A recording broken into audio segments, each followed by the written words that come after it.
Good afternoon सांग मैंने तो टाइम एबे हेलाणी 4:30 टी शोई जाइए झील को शुआऊ शुआऊ तो आंटी आसी कलिंग बेल मारे तो उठा पड़ा बाध्य हो उठी कपड़ा गुड़ा तोलिकी फोल्ड करदेली तो भाविली आंटी जेहेतु अच्छा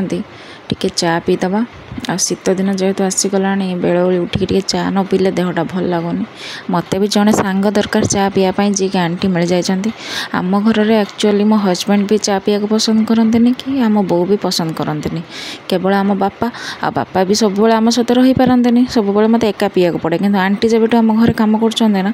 आंटी मत मिल जाए दिन 2 टाइम से मो सहित सांग हो जाऊँ सकाଳେ एमती बेले तो एमती दिज मिसिकी गपसप करके चा पीऊ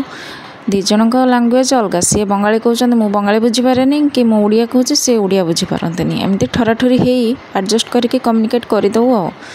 सबुदिन कथा हेले धीरे धीरे शिखा पड़ो एबे तो मु बेंगली किछिटा शिखी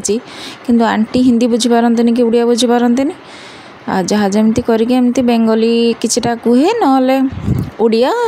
एमती रिमिक्स कर दिए एमती सब चले मोर।